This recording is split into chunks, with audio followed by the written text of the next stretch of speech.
today at moneytalkviewpoint.org and let someone help you. Well, my special guest for today is Ron Silberstein.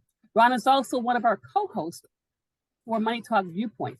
Ron's a certified public accountant and a certified franchise executive. And I'm going to let Ron tell you all about what he does. Ron, can you give us some insight about you and how you got into the business? Sure, Chantel, thanks, and happy to be here today. So, as you said, I'm a CPA and a certified franchise executive. And when I got into franchising, it was through the CPA firm. I had a client who bought a large golf store franchise company, and we were doing his audits. And then after a while, he talked me into leaving my CPA firm and coming in-house with them as CFO and Chief Admin Officer. So that's when I started really learning a lot about franchising and falling in love with franchising. What I do now is I'm still doing some CPA work. I also have a startup franchise company called Bud's Place. We're franchising social cannabis consumption lounges. And I also still do some work with franchisors and franchisees, consulting with them, helping them decide. I've helped people decide whether, to buy a franchise or not. I've helped them negotiate franchise agreements.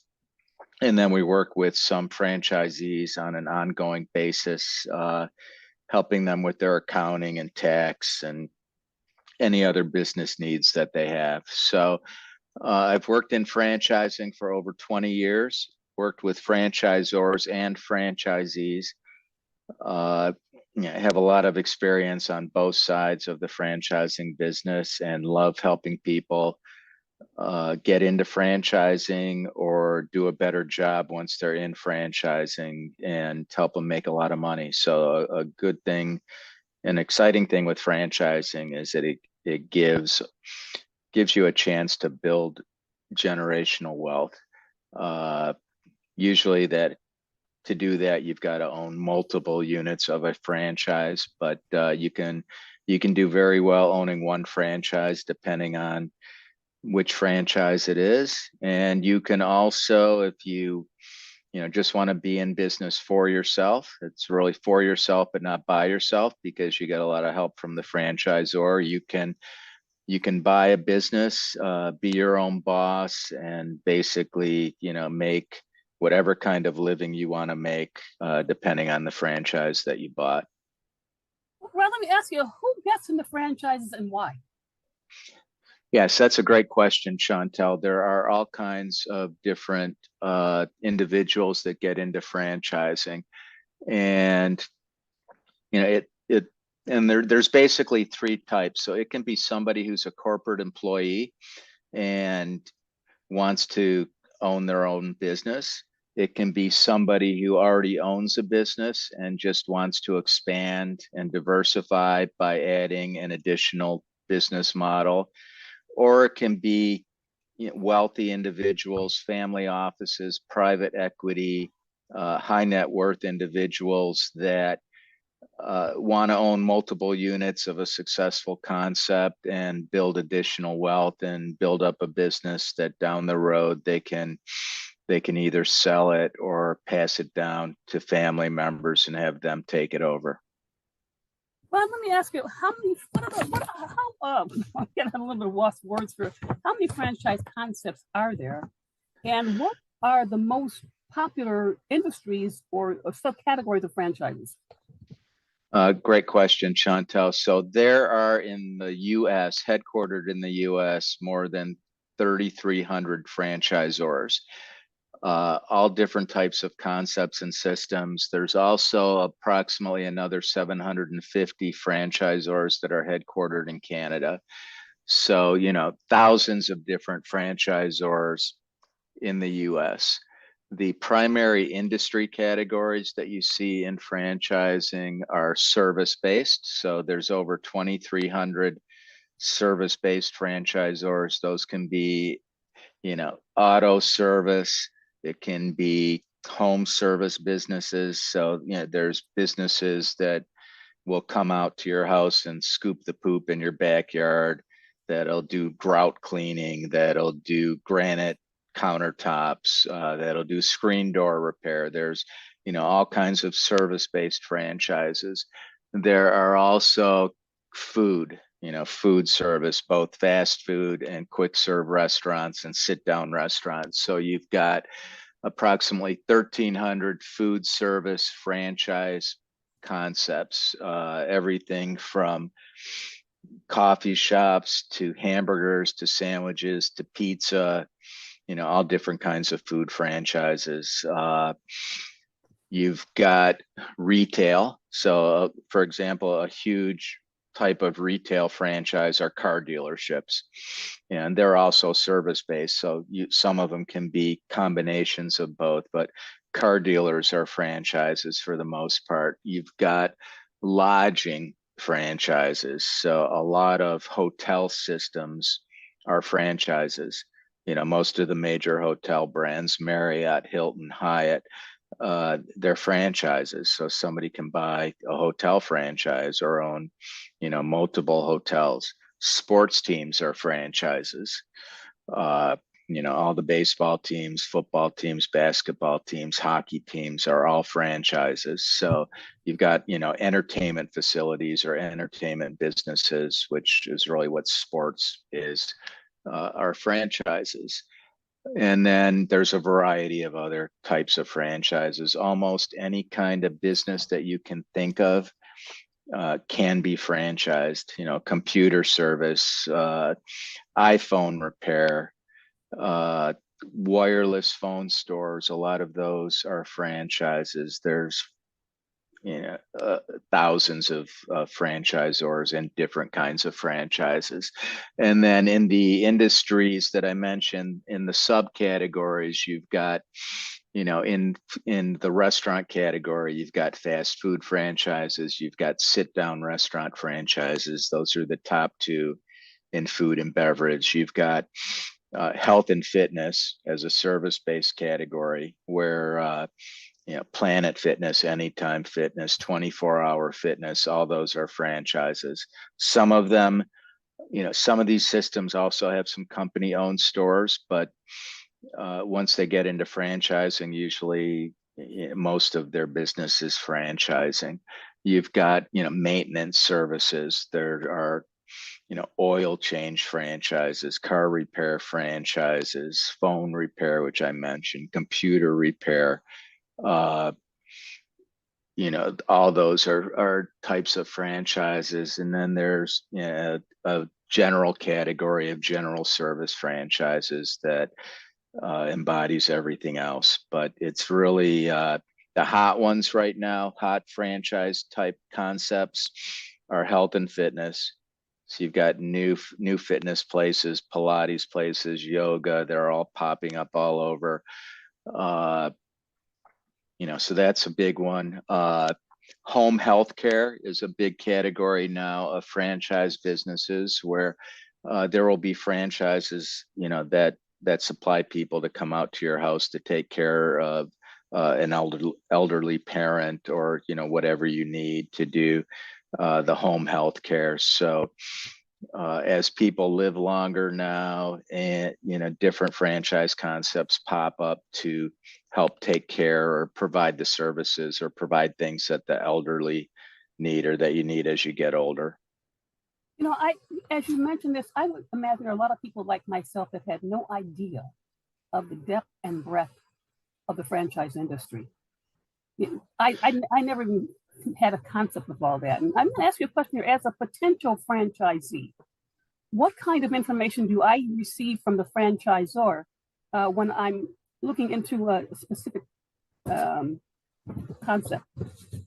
Sure. So normally what happens is somebody, either they research franchise concepts on their own, or they work with a consultant that represents a lot of different franchise companies and helps determine which one might be best for them. One of the great things about franchising is that there's a lot of information out there on the franchise concepts that you can find on your own.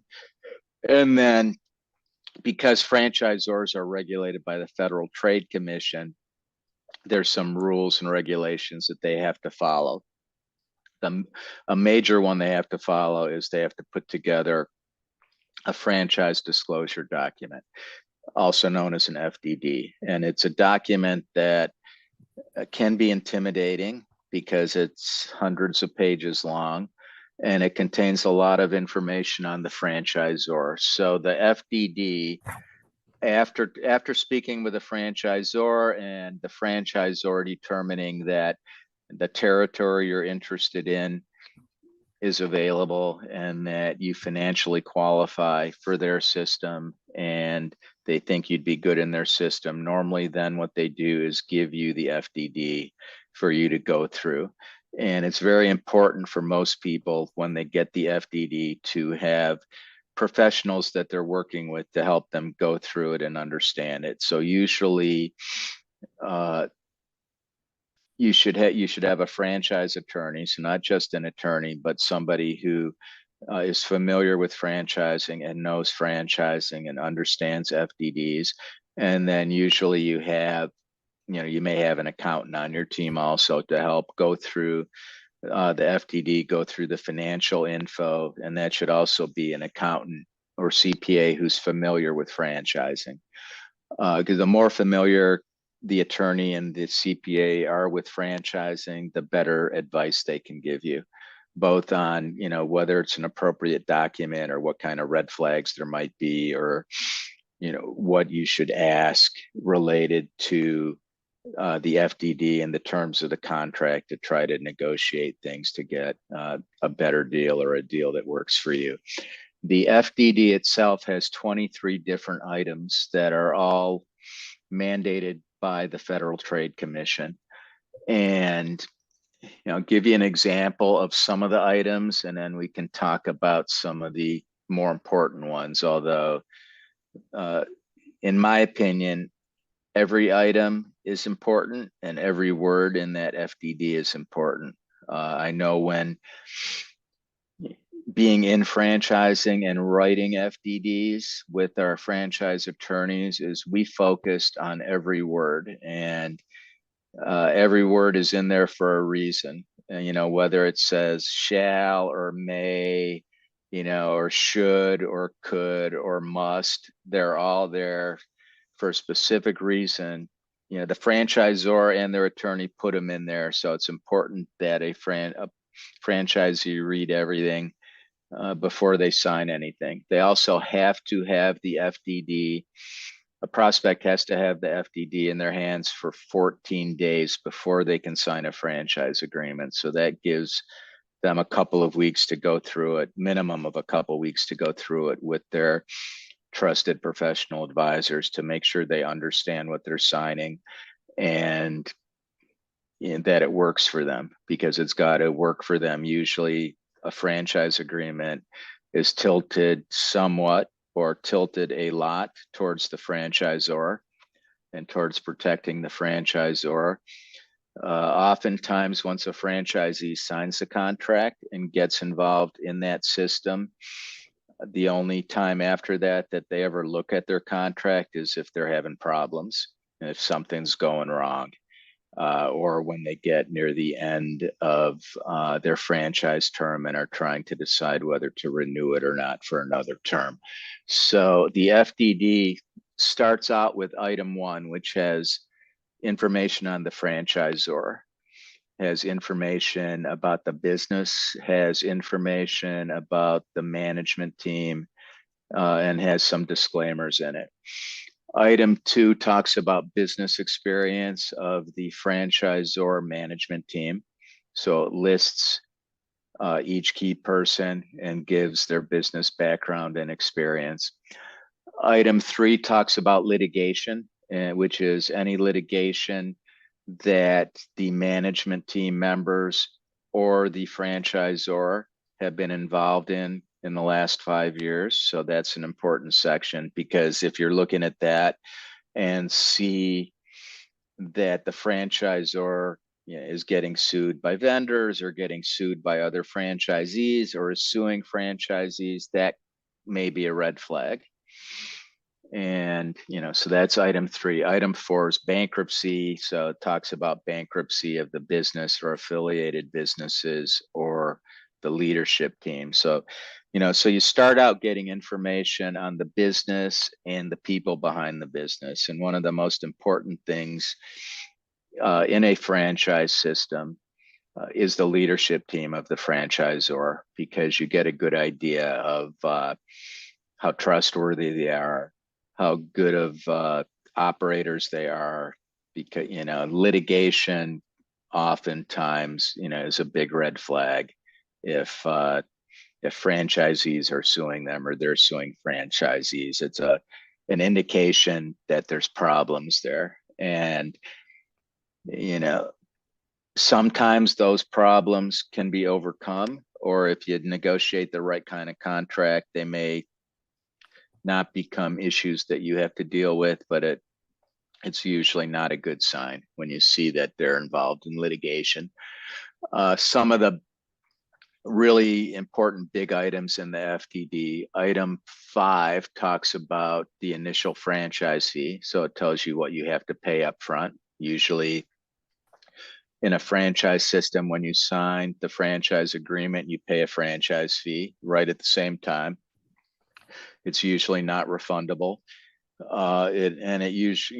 There's a big range of franchise fees. They can be anywhere from a few $1,000s all the way up to 100,000 on most franchises. I have no idea, frankly, what the franchise fee would be for a professional sports team, or a big hotel or some other, really big business, but it's probably more than $100,000. The next item in the FDD, item 6, talks about other fees. So when you're a franchisee, normally you pay a franchise fee up front, and then when you start operating your business, you pay a royalty, which is usually a percentage of sales. It can also be a flat fee. It depends, on the franchise system. So you might pay them $1,000 a month, or you might pay them 10% of sales or 7% of sales. It tells you how often they're paid. So it can be paid daily, weekly, monthly, quarterly. There can be minimum royalties that you pay. So if it's sales based, but you don't have enough sales to hit the minimum franchise fee, if they have a minimum or royalty, then you might pay $2,500 a month, or the greater of $2,500 a month, or 7% of sales, for example. So there's different types of royalty arrangements. Oftentimes there are also other fees, such as a national advertising fee, or a brand development fee, or a technology fee. Everything's laid out in item 6. So anything that you may have to pay during the term of your franchise agreement is laid out in the franchise agreement and in the FDD. Item 7 is very important. Item 7 in the FDD is the estimated initial investment. So that whole section, it's usually a big table in the FDD with explanations and categories, and gives you an idea of what it's going to cost you to get open. So it includes the franchise fee. It includes legal fees that you may need to get set up. It includes travel to go through the initial training. You may have to travel somewhere to get trained. So it'll have an estimate of those costs. It'll estimate the cost of computer systems, of working capital, of furniture and fixtures, of insurance, of all those things that you need. So when you get that FDD and look through it, everybody's kind of has, or many people have, a different kind of capital amount available to buy a franchise. So there's franchises that you can get into for 25 to 50,000. There's franchises that can be up to $1 million. There's franchises, like our golf store franchises could cost somebody $3 million to get open because of the golf equipment inventory that they would need. Car dealerships, you've got car inventory. Hotels, if you're opening a new hotel, you've got all the furniture, you've got everything involved in building out a hotel.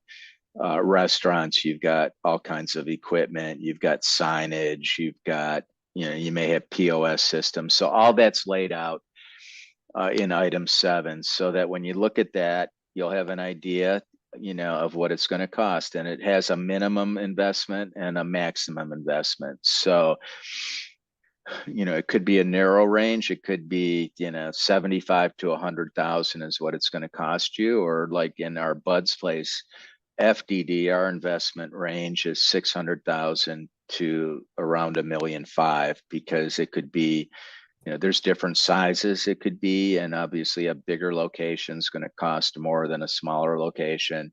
The real estate costs are different everywhere. So when you factor in, rent and security deposits and things like that, it could, increase the cost. If you want to be in Manhattan or downtown Chicago or San Francisco, it's going to cost you more than if you're going to be, in Grand Rapids, Michigan on the west side, or, a smaller city that has lower real estate costs to get into. So all that's laid out in item 7. It usually has footnotes down below explaining some things, as to what the variance might be in cost. And item 7 may have a second part to it. So we have a single unit franchise agreement and a multi-unit franchise agreement available, which most franchises have something similar, where you can buy 1 unit or you can commit to opening 5 or 10 units. And so it'll have a second table if they have a multi-unit agreement available that shows the additional costs if you're doing a multi-unit. For example, in our multi-unit agreement, it would be where the owner then needs a vehicle so that they can go from place to place. So that's an additional cost on top of what it would be if they were just buying 1 unit. Usually, if you're signing a multi-unit agreement, you get discounts on some of the things for the additional units. So the franchise fee usually goes down per unit. It's a lower average per unit because it goes down for the second or third or fourth or fifth store that you're going to open. There may be some other breaks in costs as you have multiple units as well. And it's very possible in many units to build up quite a bit of wealth if you own more than one of them. It also, because at the beginning we talked about the 3 different types of people or businesses that get into franchising. It takes a different kind of person to own 5 or 10 units than it does to own 1. If you own 1, you could be there every day and be the main person running it, or have a manager running it. If you have 5 or 10, it may be that you have 1 general manager managing them all, or you're managing them all, with different managers, different general managers at each location. But it takes more business expertise usually to have multiple units. But they're usually more profitable than just having one because you can combine some of the costs, you can combine advertising. There's a lot of synergies there. If you have 5 or 10 restaurants within, 20 or 30 mile area, some of the things can usually be combined to where it lowers the average cost per unit by being able to do that. I'm not going to go through it, take too long to go through all 23 items in the FDD, but other ones that are in there. Item 8 is restrictions on sources of products and services. So oftentimes a franchisor will have rules as to what you can sell and who you can buy those items from.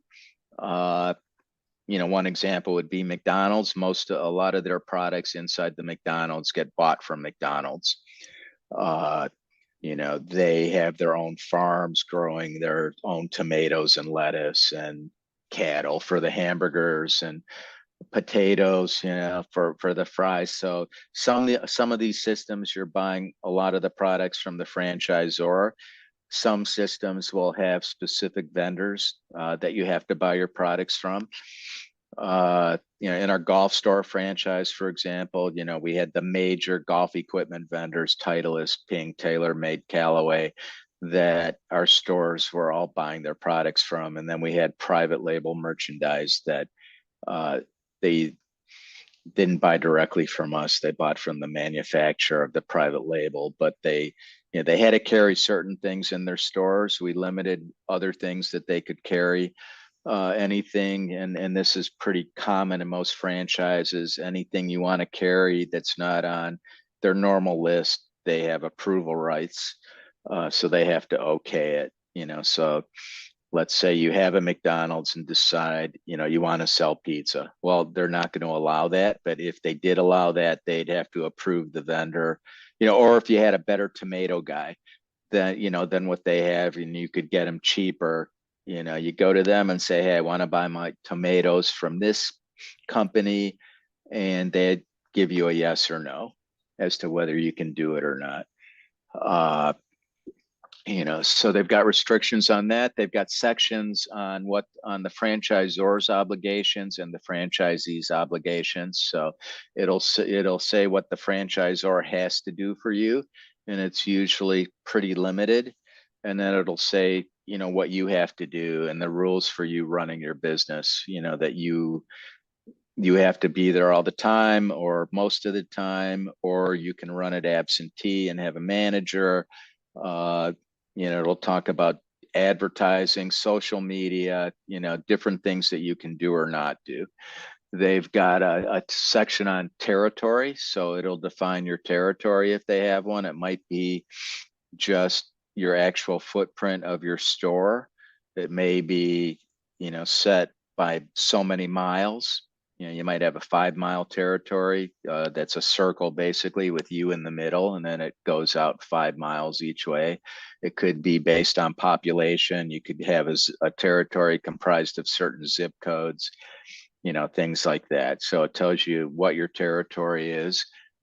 In the FDD, it tells you there's a section, an item about trademarks. There's an item about other intellectual property the franchisor may have, patents, copyright. So it lists out the different things that you have the right to use. Because basically what a franchise agreement is giving you the right to use their name, use their system, use their products, and operate in a certain way to enhance, their business and your business.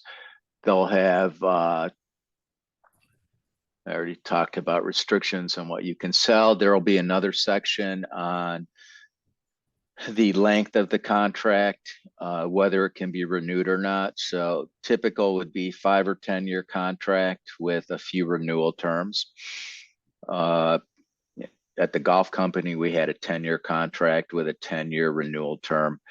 At Bud's Place, we have a 5-year contract with 3 5-year renewals. No, wait, no, I was wrong. We have a 10-year contract with 2 10-year renewals is what we have.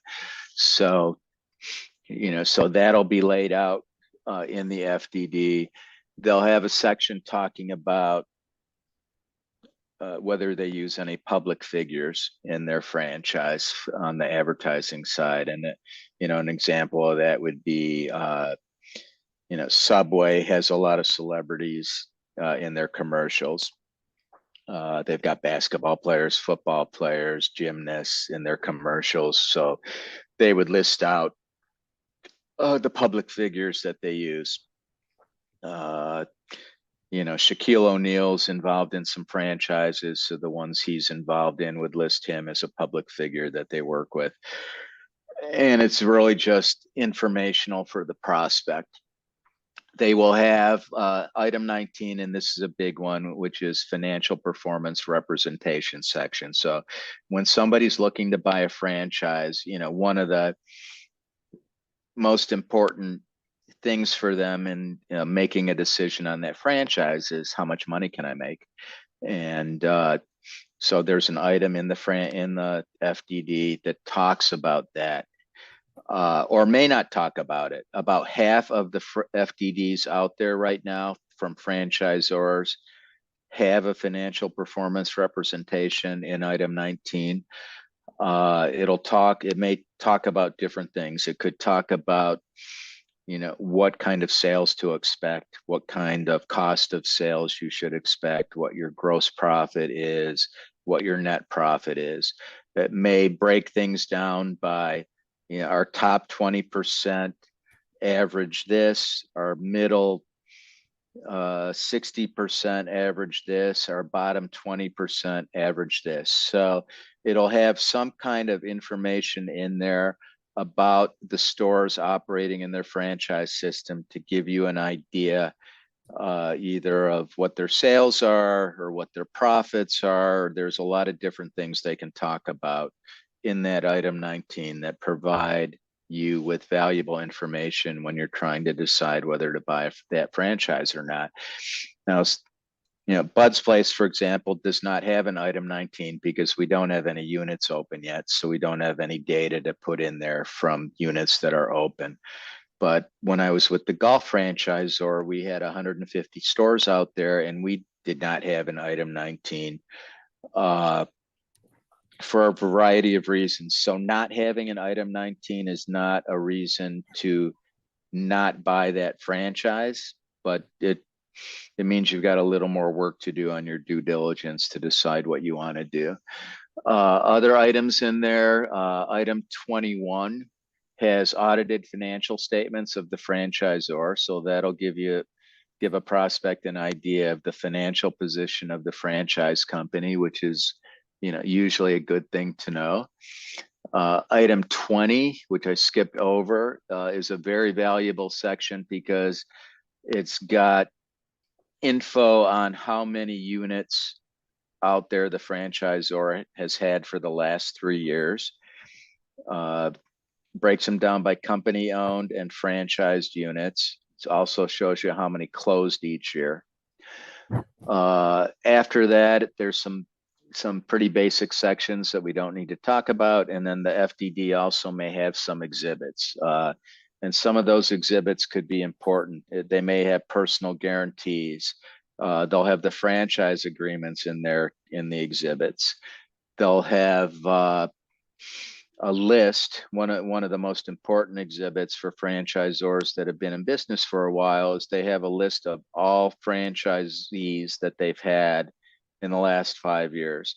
So it's got a list of all the open franchises. It's got a list of ones that have closed.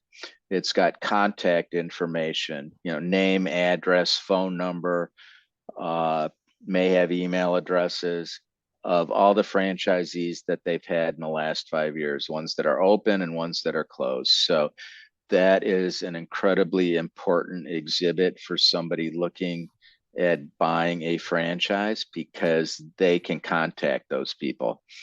And they should contact some of those people with their due diligence. You want to contact and talk to existing franchisees. You want to try to talk to franchisees that aren't in business anymore, that closed or were terminated, to find out what they thought of the franchisor, how it worked out for them, did they have any issues while they were a franchisee, why they closed or left the system if they closed. And most importantly for me is the question, would you do it all over again if you were starting over? Because if they say no, and if you can find out why, that may influence your decision and whether you're going to buy that franchise. You can have people help you with the due diligence, but so I've been engaged to help people looking to buy a franchise. I've been engaged to review the FDD and the franchise agreement and let them know what I think, or let them know questions they should ask the franchisor, things they should try to negotiate, or make sure that they talk to some existing franchisees to try to find out what they think of the system, whether they were happy with the training, whether they're happy with how they get treated by the franchisor. There's a lot of things you can ask. It's buying a franchise could be the biggest single investment somebody makes in their lifetime. uh, could be the second biggest behind their house, but many of these cost more than somebody's house cost.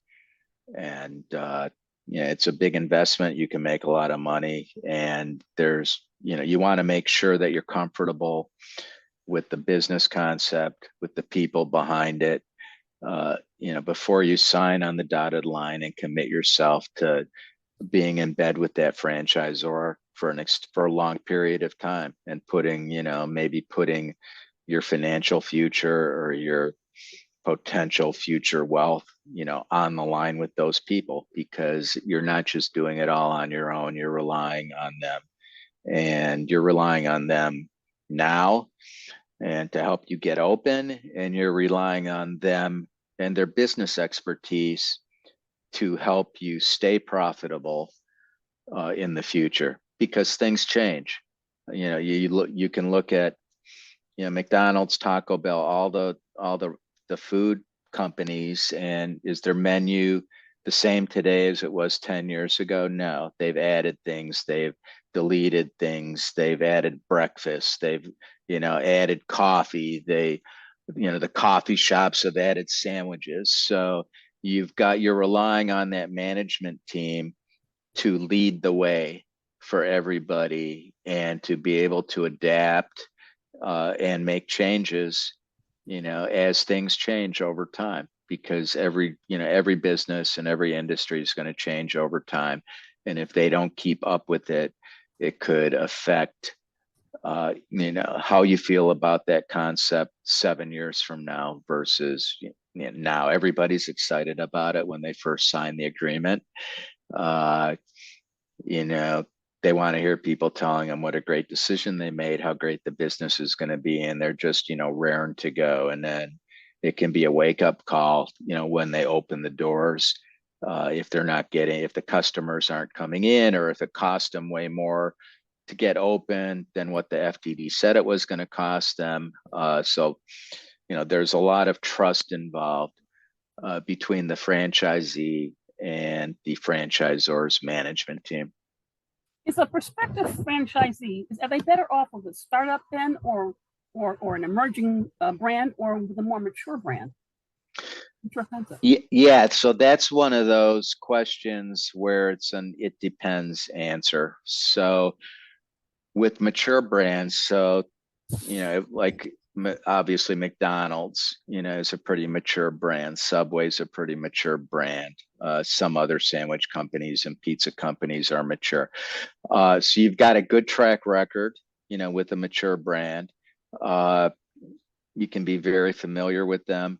You can love their products, but they may not have any locations available. There's thousands of McDonald's, thousands of Subways, or the locations they have available for a new one, might be not such a great location, because all the really good locations are already being used by somebody. Flip side of that is, with the mature brand, you could buy an existing one, and then what you're getting into. And obviously, buying an existing McDonald's costs more than starting up a new one, because you're paying them based on their existing sales and profits. So you're going to pay more, but hopefully you've got less risk. There may not be a ton of upside with a mature brand, but you may be pretty much guaranteed to keep making the net income that all the other franchisees of that brand are making, because it's built up its brand name, it's well known, they've got the advertising programs. You should have less risk basically when you're buying a mature brand, but there could be less upside.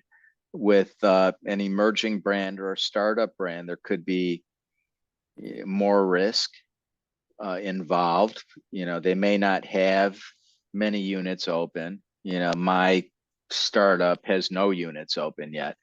So there's going to be some more risk with a smaller brand, but there could be a lot more upside. You may be able to negotiate a better contract. The mature brands usually do no negotiating on a contract. They hand you the agreement and it's basically sign it or, don't sign it, but we're not changing anything in the agreement. And then emerging brand or startup brand, there's usually some things you can negotiate. Keep in mind, they define emerging brand and franchising as less than 100 units. So, an emerging brand can have 40 or 50 or 60 units that are all doing well and where you don't have much risk, but they could have a lot of good territories still open. Certainly a startup like mine, every territory is open. So somebody could come in, and pick, the best location, the best territory available, and have a lot of upside. We've got more areas open if somebody wanted to do a multi-unit agreement, which many emerging brands would also have. A lot of good territories available, while a mature brand wouldn't have those. Some brands, basically have no territories available in certain states or in many states. And then if you want to get into that brand, you've got to buy somebody out that already has one. So I guess the bottom line is, on an emerging brand, or a startup, you've got to look at that brand and decide that there's so much potential there that the additional risk you may have is worth it. And then you're looking at the management team. What have they done before? Maybe they've built up other brands before and decided, hey, we want to start this one up. Or maybe there's some like home-based franchise systems where they just keep adding new concepts to their model. So they might do roofs, they might add gutters, they might add grout cleaning, they might add lawn maintenance. There's all different kinds of things that they may add to where it's a new concept, but you're looking at the management team and the other things they've done, and decide, what, I can trust these people. They've got a good track record and I have no problem investing with them, because that's really what, buying a franchise is, investing in a business. And whether you need to be the one there all the time running the business, or whether you're the only one in the business, doing it all. You can have an insurance franchise. State Farm is an insurance franchise. There's real estate broker franchises. So it can be where it's a one-person franchise doing all the work, or you have a few employees working with you, but it still takes up a lot of your time. There's other franchises where you just hire, a general manager, or have, I have a client that has a pet services franchise in Arizona, and he has his 25-year-old son running the business. And he's looking at buying some other franchises now where his son's going to run them, and hire a general manager for the other ones. So there's businesses out there where you don't have to be there 24/7, where you don't have to be there much at all, and are really just keeping a tab on things. You've got to be the kind of person that is good with that, that can handle that, and doesn't want to be hands-on 24/7. But there are franchise businesses where you don't have to be too involved and you can make a lot of money. There's a small number, I think, of franchises out there. One of them, for example, is a food business called Teriyaki Madness, where you sign a franchise agreement with them, pay all the money, and they'll run it for you. So you're basically just getting your share of the profits all the time. there's so many different kinds of franchises that there's something for everybody out there. It really is what it is. And it's just finding the right fit based on your wants and needs and goals. And, some people buy franchises because they want to slow down. Some people buy franchises because they want a new challenge. There's a lot of different reasons, and there are franchises out there basically to fit, almost anything anybody could want. What kind of fees are involved in whether it's for buying or for operating a franchise? I know there are fees involved in that. So what are we looking at? Right. So that's one of those where, it depends on the franchise because they're all different. So we talked earlier about the franchise fee, and they're all detailed out in the FDD, but you've got basically a franchise fee that you pay when you sign the franchise agreement. The franchise fee is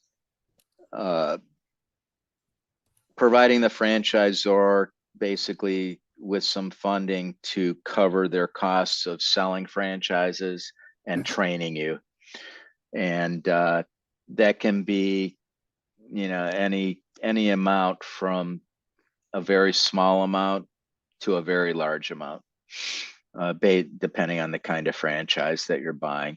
Then there's the royalties, royalties on sales, and it's usually either, a flat amount per month or a percentage of sales. And then there can be other fees, including a national advertising fee. I mean, the other fees involved are usually pretty low. So a national ad fee is usually between 1% to 3% of sales. Some franchisors call it a brand development fee, but it's all basically the same, where they can use that money to advertise the brand, to sell more franchises. You see advertising on TV all the time, from McDonald's, from all the restaurant companies, from other franchises.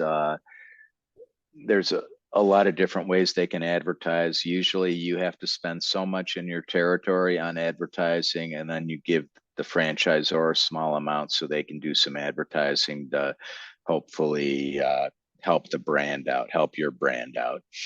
There can be technology fees. So it may be, that you pay a few $100s a month for the social media or for a company-wide intranet to where you can communicate with people. There can be a computer fee. Sometimes you're paying a couple $100s a month as a computer fee to the franchisee. The main thing is they're all listed out in the FDD so that you're not going into anything blind and shouldn't be surprised by any of these fees. With new franchisors, they may not have a national advertising fund yet, like we don't at Buds. So sometimes it's delayed, but the language will say, when we start doing national advertising, you're going to pay us 1% a month of sales. So there could be all those things that are, because one of the things with the FDD and the franchise agreement, when it's a long-term agreement like that, the franchisor may not know what's going to happen in the future. So we try to build things in there to protect us in the future, if things change, because it's all contractual. It's very tough for a franchisor to add fees or add new things 5 years from now, and if they're in a 10-year franchise agreement with somebody, if the agreement doesn't give them the right to do that. And, however vague the language may be, there's usually certain things they reserve to do in the future that they have the right to do. And one of them could be, remodeling, that we can require you to remodel your location, no more than once every 5 years or something like that. So that, hey, if we change our signage or change our color scheme, or if you need to update it, if we think, your restaurant or facility is looking kind of grungy and you need to update it, we can require you to do things to keep up with the rest of our stores. because, as the franchisor, you usually want as many of your locations out there to have the same look, have the same feel, to stay modern. You may change things in 5 years or add new things to the model, and that's when you go back to the franchise agreement to see what it says as to who's paying for that. If is the franchisor responsible for some of those costs if they change things, or am I responsible for that as the franchisee? And that's how that all works. Now, let me ask a question here. Let's say a person's in the mid-year of their career and they're trying to think about where they want to be up the road before retirement. Could they keep their full-time job and own a franchise, on a semi-absentee basis or a full absentee basis? Yeah, so that's a good question. So that just depends on the franchise and what their rules are. So there are a good number of franchises out there where you can be semi-absentee or absentee and keep your regular job and add the franchise and have somebody managing it and be fine. So it really all comes down to what's the language in the agreement and what are you comfortable with? Are you comfortable yourself, owning another business that somebody else is running day to day for you? So ideally, if you've got kids or people you can trust to do that for you, that's one way to do it. You can hire a general manager, to run it for you that just reports to you or keeps you up on things. My opinion on that is you usually want them. It would be helpful, I think, for them to have, a little equity in it so that they're not just working there. They've got an interest in it being successful because they own a tiny piece of it. You've got to be prepared if you buy a business like that where you want to be semi-absentee or absentee as to what happens if that person who's running it leaves you, and to where you might have to take it over or find a replacement for them. Ideally they're training their replacement from day one anyway, so that if they leave, there's somebody ready to step in. Or, if you add additional units, then the person that they've trained can be the manager, of store number 2 or store number 3. But there are models that fit for absentee or semi-absentee.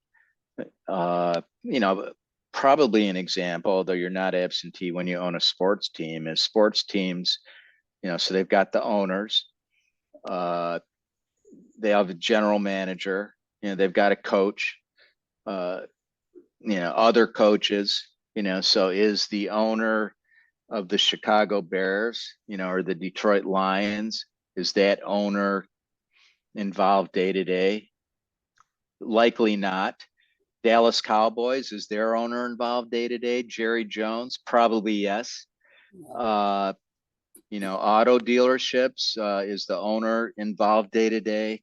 May not be. They've got a manager, they've got salesmen, they may not be there day to day, may not have to be there day to day, may be almost retired and the auto dealerships running fine, but there's some out there that want to be there day to day. The franchise agreement has a section that talks about that. Item 15 is an obligation to participate in the actual operation of the franchise business section.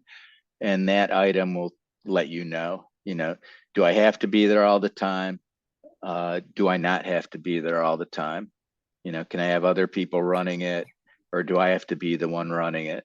And, so it's all laid out in that agreement. So somebody, when they're doing their due diligence, and looking at different franchises that they may want to buy, the information would be in there to help them decide, if they should keep looking at that one or not.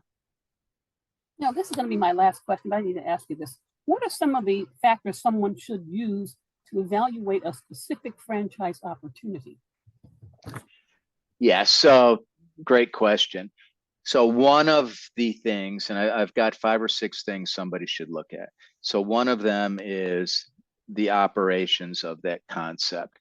How does the franchise business operate? How does it make money? So that would be, one of the things to look at. How does it operate? How does it make money? And all the time you're looking at this kind of stuff, it's you're going back to what your wants and needs and goals are. It may be a business that you just don't want anything to do with, no matter how great it is. You may not want to be in the restaurant business. You may not want to be in the cannabis consumption lounge business. You may not want, be in the pet business because you just hate pets, hate dogs, hate cats, hate, allergic to cats, fur, whatever. You may just not want to be in that kind of business. But you want to look at, how does it operate? How does it make money? Because a key is, how does it make money and how consistent is that revenue stream? Is it seasonal?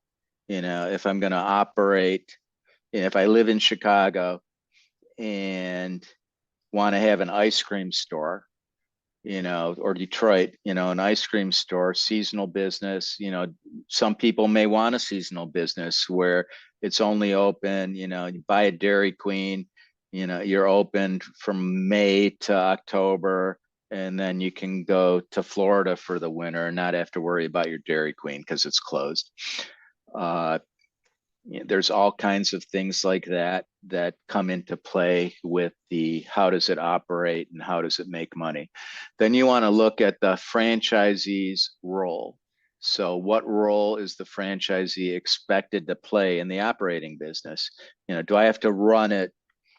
Do I have to run everything in the franchise business? Am I the only one in that franchise business? Can I hire, how many people do I need to hire? Some people aren't good managing employees or don't want to have employees, so somebody may want to be, the only person at that business. You can buy a poop scoop franchise, be out there scooping poop yourself, buy a van, buy the equipment, do it all yourself if you want to do it all yourself. Don't have to worry about employees. Don't have to worry about any of that. So it's really what does that concept expect the franchisee's role to be, would be one of the things you're looking at when you're looking at a franchise opportunity. Like we talked about before, you want to look at the franchise experience of the people running that business. So it can be a new business like we talked about before, but the people involved in that business have run a lot of franchises before, have a lot of franchising experience and have been successful. So you're going to be looking at that. It may be a new business where the people behind it have no franchising experience. I had a client a few years ago who was looking at buying a French fry franchise.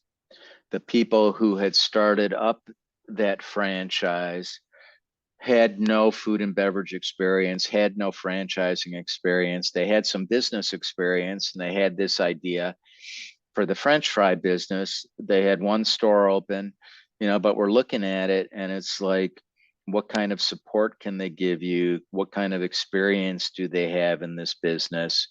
Because you're going to be in bed with them for 5 or 10 years and you want to make sure you last that long, and you want to make sure that when you're paying them a franchise fee and paying them royalties, that there's value they're adding.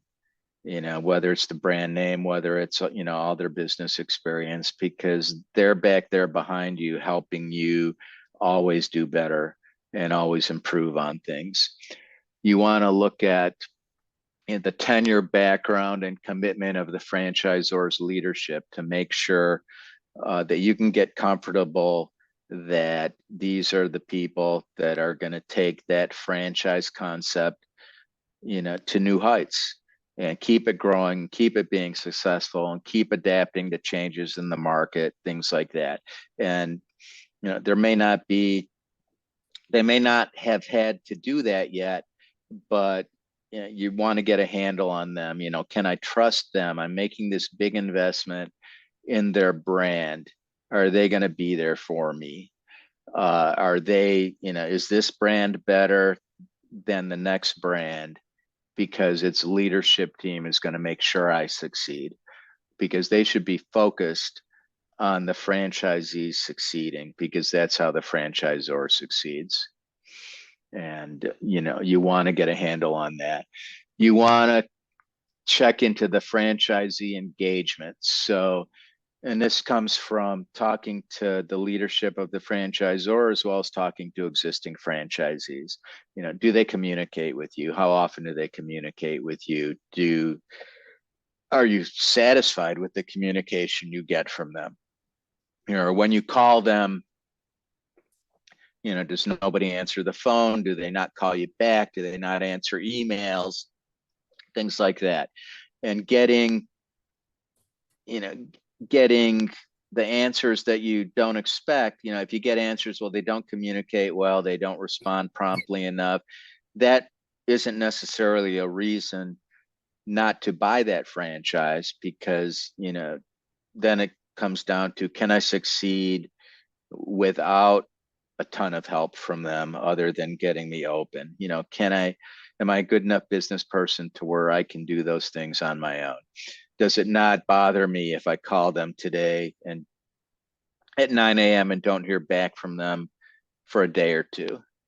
Some people don't do well with that. And, some people expect you to get back to them right away. Some are fine with if it's a day or two, or at least, do they get back to you in a reasonable amount of time, that works for you? And that's, so you're talking to the management team on how they operate, and then you're talking to existing franchisees to find out how satisfied they are with the franchisor leadership. You want to check out the financial health, of the franchisor, which may or may not be important. So, some franchisors, have great financial statements. They leave all the money in the system. They have a lot of cash. They can do, anything they want. Other franchisors, the owners take all the profits out, so they're always taking cash out, but they're strong enough, or either they're making a consistent amount of money every year, so it doesn't matter, that they're taking money out. You just really want to make sure they're going to be around in the future to do the things they need to do and to build the brand. And startups, may have not great looking financial statements because they're investing everything in the business and getting it built up and spending all their money to get it going. But it doesn't mean that once they have franchisees that are paying royalties and franchise fees and other things, that they're not going to be fiscally responsible and managed well and do fine, managing their business and with the cash. And then you want to look at their operational systems. How developed are the systems that they have? And, because you're relying on those systems to run your business. And in a mature franchise, you're going to be able to find out everything you want to find out about their systems. In a startup or emerging, there may not be a lot of units out there yet, to where you can find out how well their systems are working. And then it really comes back to the management team and the leadership, and have they done it before, so that there's proof in other concepts that they were involved in that they had good operating systems and provided all the support that people needed, and that's, it's really, do enough due diligence so that when you make your decision, you're never going to second guess down the road. It's like, oh, I should have done that, or why didn't I do that? I mean, do everything you need to do when you're checking that system out, so that when you sign the franchise agreement and hand over that franchise fee check, there aren't things that you should have done that you didn't do. I mean, you never want to be second guessing down the road. I mean, you can do everything right and things can still go wrong. You just don't want to not do certain things that could have prevented these things from going wrong in the future. Ron, you covered a lot of information. And I'm sure that anyone paying attention, particularly those who are looking or even considering a franchise, I think you covered a lot of information. How can people reach out to you? What's your contact information? Sure. My cell phone is 248-302-3344. Anyone can call me or text me, let me know, or if they leave a voice message, let me know, where they found me or heard me, or in a text, let me know, how they found me, and I'll get back to them pretty quickly. They can email me at RONS, RONS, at buds-place.com, buds-place.com. I respond to emails pretty quickly. In the subject line, it would probably help if they indicated why they were contacted me, or where they found me. I get a ton of emails, but respond to them pretty quickly. And anybody, I'm happy to talk franchising with anybody. I have a lot of contacts to where if somebody needs something or needs a name, I can refer them to somebody else for help, or to a broker or franchise attorney, things like that. Happy to do that. I love franchising, in case you couldn't tell, or in case the listeners or viewers couldn't tell. I love franchising.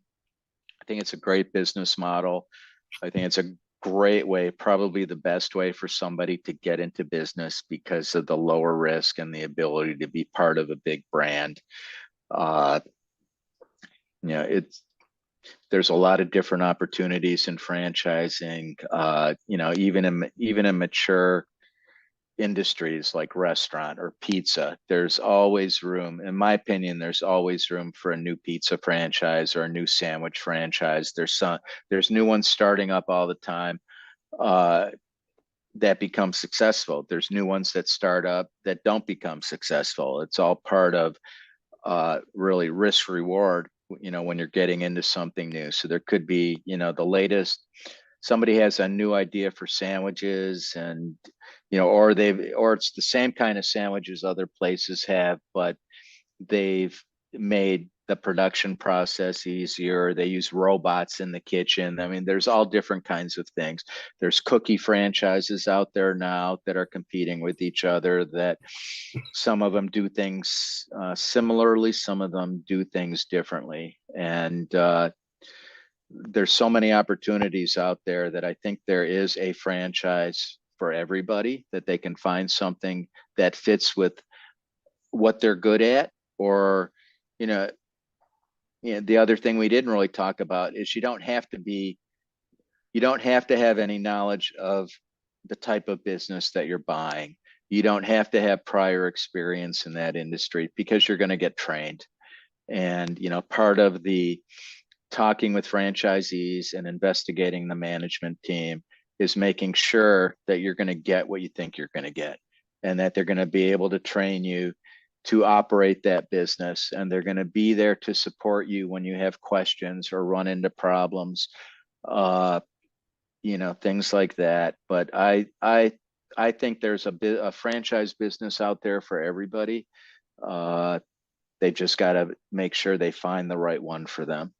Ron will be our co-host on upcoming shows for our small business, what we call the family-owned business for entrepreneurs, and look forward to talking to Ron. He can help you think through a lot of things. Ron, I appreciate you spending this evening with us to talk about franchises. And I look forward to talking to you next week when you're on the show. Thanks, Chantel. Talk to you soon. All righty. Bye now. Bye now.